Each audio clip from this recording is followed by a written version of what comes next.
Slavoj Zizek is here. He is a philosopher who describes himself as a complicated communist. The New Republic once described him as the most dangerous philosopher in the West. He has written on topics ranging from Karl Marx to the animated film Kung Fu Panda. Earlier this month, he spoke at Occupy Wall Street. I am pleased to have him here at this table. In this initial conversation, we'll try to understand not only where he came from, what does he believe, and his observations on what he sees today in terms of the political environment. So welcome. Thanks very much. I'm honored to be here. It's a pleasure to have you here. For a long time, I watched PBS. It's much better than all those other channels on... Well, on behalf of PBS, I thank you. Thank you. We're pleased to have you in the audience. I hope occasionally you'll be amused, occasionally you'll learn something, occasionally you will find reasons to throw something at your television. No, I will tell you very seriously that I learned through channels like PBS to get rid of this European arrogance, you know. We Europeans, through intellectual, vulgar United States. No, you don't get, especially in this present turn towards education or whatever public TV, which should more serve social needs, so that, you know, they are cutting off all intellectual stuff from TV programs. Europe is much worse than United States. In terms of its intellectual arrogance and... No. In terms simply of the true vivacity of intellectual life. Don't be ashamed, even intellectually, to be Americans. Do you like America? Why not? I'm saying this absolutely sincerely. Although, I must add, as an amusing remark, please don't take it too seriously. You know who was absolutely fascinated with America? Who? Stalin. You know, when he was asked in late 20s, can he define the ideal profile of a Bolshevik communist? He said a combination of Russian tenacity, fidelity to a cause, and American dynamic, pragmatic spirit. Why are you fascinated by Stalin? It's a very sad story. Far from me being in any way crypto-Stalinist, I think that the Stalinist phenomenon in the 20th century was something so terrifying, things went so monstrously wrong, that we don't yet really have a theory, a real understanding of what went wrong. I don't buy all these standard explanations, you know, fanatics ready to sacrifice living people for the idea or whatever. All this is way too simple for me. Things went so terribly wrong, in a totally different way from fascism. And they hated everybody. They, you know, there was a process. There wasn't any specific group. It was everybody, including each other. Absolutely. This is, for example, already one thing that people don't get it. It was a suicidal regime. I mean, are we aware of the monstrosity at the climactic point of the Stalinist terror, mid-30s? You know what was absolutely the most dangerous place to be? A member of Central Committee. Look at the names in the Central Committee from 34 to 37. One by one, boom, boom, boom. 80% boom, boom, boom. Right. What? So, you know, it's not... This is already the wrong perception. Some elite group of fanatical communists killing ordinary people. No, killing each other. In fact, the man who was doing the killing in Burial, they went boom, boom to him. This is why... at the end. But this is why Beria probably, if not organized the death of Stalin, prevented doctors' help, because Beria knew what Stalin was doing. When Stalin nominated a new secret police boss, he immediately nominated someone who was formally just second in command, but whose task was to prepare a dossier to get rid at a later stage and of him. So Beria knew he's next. He's next in the line to be shot. So tell me what you do. I'm lucky. I'm not kidding. There is irony in it. And my, ironically, gratitude goes to communist regime. You know why? In the early 1970s, 73, when I finished my postgraduate studies, I was already accepted to be assistant professor, to make a career there. This was where? 73, Ljubljana, Slovenia, ex-Yugoslavia. Then immediately afterwards, like a couple of months after, there was a counter-offensive of hardline communists, the last Indian summer of hardline communism. So I didn't get a job For 6-7 years, I was unemployed, but it wasn't too bad. I was doing translations and so on, supported by my parents. And then a miracle happened. Then they got me a job at some marginal institute for social sciences. The idea was, I'm not a complete idiot, so they gave me a job, but marginal institute to prevent public influence and contact with students. I'm still there. It means permanent sabbatical. I have absolutely all the freedom to do whatever I want. But you're known around the world, American students. I mean, you're high up on the list of sort of people that they want to hear. Yeah, to hear it's okay, but I don't like to lose too much time with debates. I'm very misanthropic, you know. I think that most of the people are boring, stupid, and so on. I don't like to lose time. They told me, oh, you should debate with students, you will discover new ideas. Maybe not. Maybe it will be just loss of time, you know. Well, isn't there a dance place named after you in Buenos Aires? This is such a brutal irony. It's not a joke what I will tell you now. Yeah. People think, oh, I'm extrovert, half crazy, but I have my problems. Never in my life, and never is not a metaphor for just once a year, never did I dance or sing. I'm psychologically unable to do it. Never could dance. No. You don't have this motor skills. Too obscene. It's too, it's the obscenity of gestures. I cannot do it. Yeah. So why do they think you're the most dangerous philosopher in the West? Or at least why did one writer for the New Republic say that? What is it you do or say that makes people think you're dangerous? It's some things that I wrote about violence, connected with what the author misread as my sympathy, which is absolutely not here for Stalinism and tough regimes, which is madness. Sorry, but I was some kind of a dissident, not the hard one, but enough not to get a job, no? Plus, although it's very ambiguous, my critical stance towards the politics of the State of Israel towards Palestinians, although my position is there very differentiated. I totally agree with those who claim that you never should compromise with anti-Semitism. Anti-Semitism is, for me, the primordial zero-level form of ideology. You have certain social conflict, and you try to resolve it by blaming some outside intruders and so on. Looking for a scapegoat. Yeah. You know why I brought out these dangers of the Zionist politics? Look, I see something terrible happening lately. I hope you and other intelligent people also noticed it. First, it was Breivik, the crazy guy from Oslo, who was not so crazy. Unfortunately, he had a consistent ideological vision. Do you notice that he is a strange case of Zionist anti-Semitism? On the one hand, he totally supported the State of Israel, throughout the Palestinians, Arabs. At the same time, he's clearly anti-Semitic. For example, he writes that in Europe, there are not too many Jews, it's okay. In the United States, that's in his manifesto, you have 6 million Jews, it's too much, and so on, so you will have to deal with it. But wasn't something similar, for example, here on Fox TV with Glenn Beck?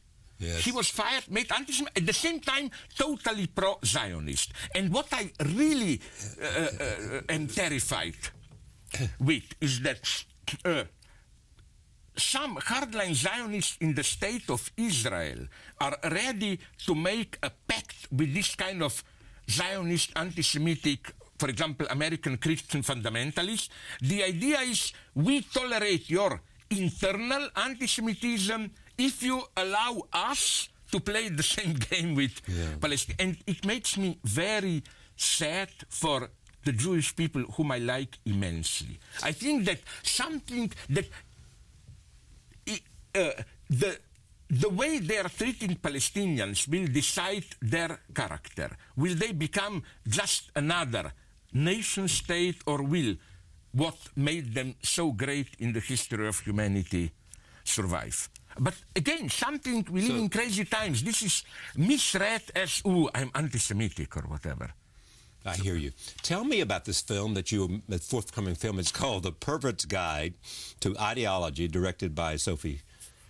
No, we did the first one, which did relatively well, Pervert's Guide to Cinema, and now we repeat the same formula. We take mostly the formula is documentary clips or clips from well-known films, and just giving a twist to them.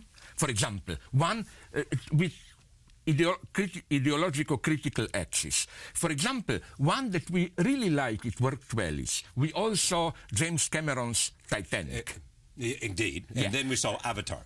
Avatar, isn't too low to mention. But in Titanic, you remember the final moment when Leonardo DiCaprio character is dying and freezing? Right. Then when Kate Winslet notices that he is dead, she pushes him away into the water while shouting, "I will never let you go, I will never let you go." It's a crazy, and from here I propose crazy, but I think accurate reading of the film, that it's not really even a love story. It's a variation on that reactionary motive of Captains Courageous. A rich, spoiled girl is in a life crisis, and the function of Leonardo DiCaprio is to bring some of the lower class vitality, to restore her ego, literally. He draws the image of her, and then, after doing this, he can disappear. It's a little bit like E.T. goes home, but he goes down, no? Yes. And so I love doing this, which is why you mentioned it, very kind of you. I'm not saying I love the movie, but in a way I admired Kung Fu Panda. It appears just a stupid cartoon. No, it's what I admire in the movie is the following. Everyone noticed it. On the one hand, the movie mobilizes, all that, let's call it Oriental military mystique, Kung Fu faith, warrior discipline, all that stuff. At the same time, the movie is totally ironic, making fun of its own ideology. What is so fascinating is that although the movie makes fun of its own ideology all the time, the ideology survives. And this is how cynicism functions. If I'm permitted to tell my favorite story, a wonderful anecdote about Niels Bohr, the Copenhagen guy, which best exemplifies this nuclear scientist. Yeah, that one, yeah. No, he was an extraordinary spirit. He once, a friend visited him in his country house, farmer's house, where he went for the weekend to rest dacha in Russian. And the friend noticed there above the entrance to the house a horseshoe, which I don't know how it is here in Europe. It's a superstitious item preventing evil spirits to enter the house. Yes. So you see it on barns throughout the South. Yeah, in Europe also. So so the friend asked Niels Bohr, "But wait a minute, aren't you a scientist? Do you believe in this?" Niels Bohr said, "Of course, I'm not crazy, I don't." So the friend asked him, "Why do you have it there?" You know what Niels Bohr answered? I can't wait to find out. Yeah. He said, "Of course I don't believe in it, that it says, but I have it there because I was told that it works even if you don't believe in it." That's unfortunately our ideology today. Or I'm hedging my bets. Yeah, like you don't have to believe in it, but belief still functions. Like, think about another thing which always fascinated me. Things like Santa Claus. You ask the parents, "Do you believe in Santa Claus?" They will tell you, "I'm not crazy, I buy that." Then you ask the child, "Do you believe?" He will say, "No, I'm not crazy, I just pretend not to hurt my parents." And, so a belief functions as a social category, even if no one believes in it. I think this is crucial to understand how things function today. What's the role of philosophy, you think, in the 21st century today? I don't exaggerate it. But also, I don't underestimate it. Let me be very clear. First, I claim that the time of philosophy is coming. Why? Look just at the ethical questions we are debating. Abortion, is it permissible or not, biogenetic manipulations. These are simply new dilemmas where, let's face it, you cannot simply apply old traditional wisdoms or rules. We have to think. At the same time, I don't think philosophers can bring ready-made answers. But philosophers can do something very important today. They can, and this is no less important than correct answers, they can allow us to ask the right questions. Exactly. Yeah. It's exactly what they Because do. isn't it that often today, look at, for example, ecology, look at racism, tolerance, we know we have a serious problem, but the very way we formulate the problem, it's part of the problem. For example, tolerance. You're singing my song. Yeah, but you see, and here... How you ask the question determines the answer. Yeah, and this, I think, is our task. Right. So when friends who even laugh at me as a philosopher, nonetheless, with some kind of a superstitious respect, some ask me, but tell us, or at Wall Street they ask me, but tell us what to do, what... No, I don't know what to do. I don't have a ready-made answer. You're talking about the fact you went down to speak to the people at Occupy Wall Street. Yeah. And they all want to know, tell us, you know, help us understand what to do. Yeah, no. And you said no. No. What did you tell them, though? What was your message to those people that are down there? It's time to think. That my basic message was, and I think it was totally correct, that they shouldn't fall in love with themselves. By this I mean, oh, what nice time we have here, this immediate freedom, ecstatic, back to old hippie days. Yes. No, the true problem is the day after. What of this will be translated into our daily lives, really made some changes and so on. And for this, there are no fast answers, which is why, on the other hand, I also don't totally agree, although it was probably well meant, with what President Bill Clinton said. These protests are okay, but they should translate into concrete demands what they want. No, it's a little bit deeper. We all know that our societies are approaching some deeper deadlocks, dilemmas, from ecology to, status of capitalism, intellectual property, biogenetic. These are deep problems. And I want to make this very clear so that I will not be perceived as a kind of a nostalgic idiot. I'm only a communist in the sense that communism is for me the name of these problems, which are problems of the commons. Like, right. Nature out there is our common ground, right, and so on. I got you. I'm not communist at the level of answers. I'm the first to admit 20th century is... in the area of Marxism-Leninism. We can learn something of Marx, but not in the sense of easy solutions. Like, the Leninist party is certainly not the answer. The 20th century communism was... It did some good things here and there, universal education, blah, blah, but basically, let's face it, it was a fiasco. And we have Why was it a fiasco in your judgment? I don't have a clear theory, and this is why I'm so obsessed with the Stalinist phenomenon. Because I think... it's really mysterious how something which here I disagree with right-wing or liberal critics. Right. Look, at the beginning, October Revolution did have a tremendous emancipatory potential. It did have. It liberated women, society exploded, and then we know into what it turned. It was something much more terrifying than fascism. Let me simplify it. Fascists were bad guys who said they planned to do bad things, and then, what a surprise, they did it, yes. Right.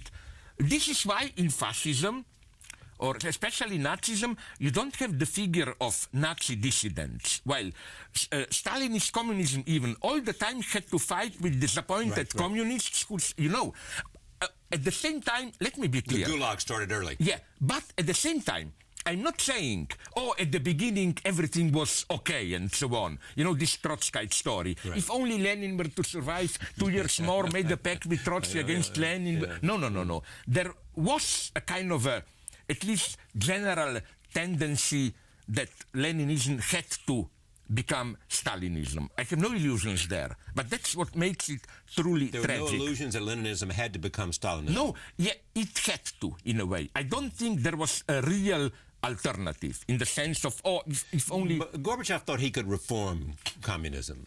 That was his own motivation. And then Yeltsin comes along and says, no, you can't reform it, you have to, Yeah, but the problem with Yeltsin, I think... What was the problem with Gorbachev, though? Was it reformable in your judgment? That communism, no, absolutely not. Absolutely. On the other hand, the problem with Yeltsin was that he did it in a very chaotic way. Right. Like, if you look at how the Chinese did it. They started privatization, capitalism in a very intelligent way. They started with small consumerist industry, tested it there, then slowly expanded it. Right. The Russians did it exactly the opposite. They started it with banks and natural resources, so they got the most non-productive capitalism which you can imagine. New rich guys, tycoons, whose capitalism was not productive. They just were selling their natural resources and so on. The oligarchs. The oligarchs, exactly. Yeah. And here's an idea that you have propounded, which is the notion that while often capitalism and democracy have gone hand in hand, you're suggesting that with the rise of China, with a kind of state capitalism, you may very well not see, for the first time in history, or democracy follow. And that may be a threat to the order in itself. No, what I'm saying is that, again, I'm not just blindly anti-capitalist. Let's be serious. Capitalism is the most productive social order in the history of humanity. And let me be very clear. Now, some radical leftist will lynch me for saying this, but can you imagine in the entire history of humanity, an era in which so many people lived such relatively free lives and safe lives in relative welfare as, let's say, in Western Europe in the last 50, 60 years. So let's, as they put it in the church, let's recognize to the devil what belongs to the devil. What I'm saying is that these times are passing. And what times are passing? These times of democracy being, capitalism able to claim that it is a forerunner to democracy. That what happens for me in China is that we have, let's be clear, we have a capitalism which is more dynamic, productive, at least it looks now, than Western capital. And don't put it just on China. And democracy in the United States is in a sense of paralysis. Over making decisions that are in the interest. And again, I don't believe those who said, if China were to have democracy, it would have been even better. Unfortunately, it wouldn't, because it's not just China. Look at Singapore is the key, I think. Do you know that when Deng Xiaoping started his reforms, he visited Singapore? Lee Kuan Yew. Here you are touching a key point. My German friend, Peter Sloterdijk, a philosopher, when he asked himself a beautiful question. Can we imagine to which person from our time they will be building monuments 100 years from now in the future? He said Lee Kuan Yew. Because he invented so-called capitalism with Asian values, which means, to cut things short, authoritarian capitalism. He invented the formula. And even, Deng Xiaoping said, this is a model for all China. That's exactly and this is what I would worry about. More than that, he sent lots of Chinese to Singapore to study what they had done in order to bring it back. So again, I'm not saying you liberals are traitors. I'm saying if you are a sincere liberal, start thinking about this. How really to save the freedoms that we enjoy.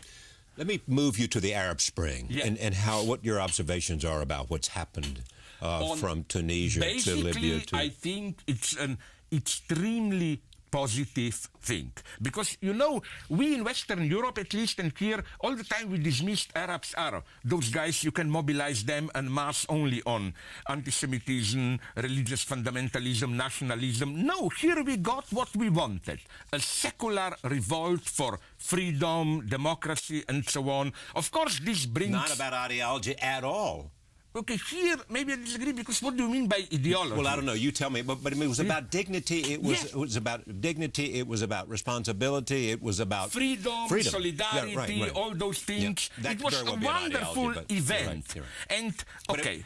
But it wasn't religious based. It wasn't. No, it clearly wasn't. The problem is there was no ism behind it.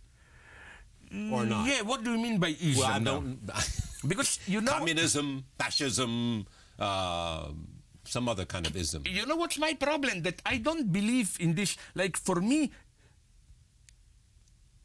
ideology often, I don't think there is some kind of innocent out of all ideologies consciousness or whatever. Aren't we all the time in ideologies? Yes, in the sense of, right. of course you can say no ism, but if you look closely at what people were demanding them, you can clearly see what they took from the Arab tradition, from the Western tradition. I don't believe in you think they're defining some new... Yeah, potentially. Potentially. Socialism could have been another potentially. ism, Because so the Arab Spring may very well evolve some new idea of May. And but what will prevent it from doing that, in your judgment? The combination of, I think, instead of fully supporting it, all the compromising stance of the West, for example, it's clear in Egypt that now, I'm not saying it has to happen, but the most probable outcome, and I pray that it will not happen, is, as friends from Egypt are telling me, an obscene pact between Muslim Brotherhood and the army, a kind of obscene exchange where Muslim Brotherhood gets ideological hegemony. Right. In exchange, the army keeps its corrupted privileges and so on, gets the power. Yeah, because remember something, the army is still 100% the old Mubarak army. Indeed. Yeah, so... the people who were in control of the army were put there by Mubarak. Yeah, totally. So, you see, here we have an example of how a space... But they did not come to his aid at the crucial moment. They did not come to save him at the crucial moment. Because they made probably a correct judgment that this would require then to... Or as they say, they knew which way the wind was blowing. Yeah. Too much of their pressure. What I'm afraid is that, again, the West will again do it wrong. And for me, for example, how can you... You know, Arabs are quite right of being sensitive to this. How can you preach democracy to Arabs and fully stand behind Saudi Arabia? I mean, I'm sorry to tell you. There's a contradiction there. Yeah, I'm sorry to tell you, but when we speak about personal freedoms, the role of women, sexual freedoms, Iran is a paradise compared with Saudi Arabia.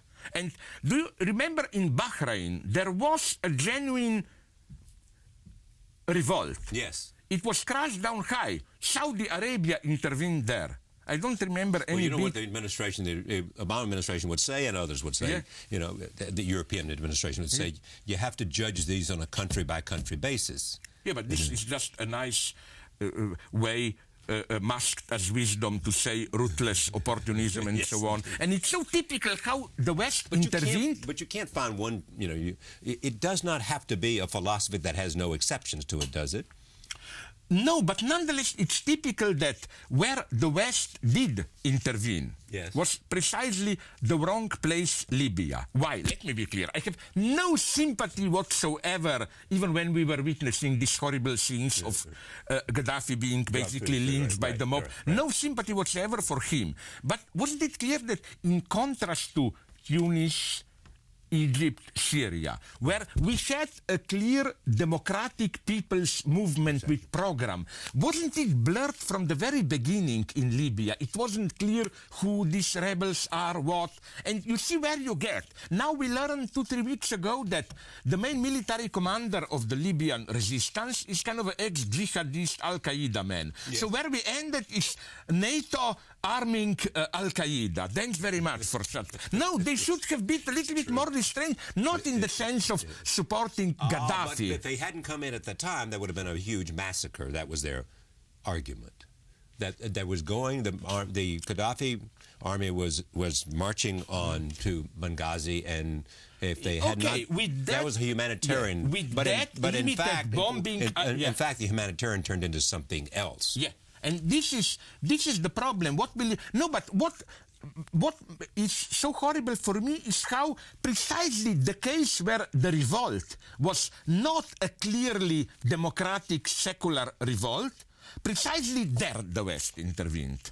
It's sad. What's going to happen to this movement that you see that's developing in terms of what happened at Wall Street, happening in cities?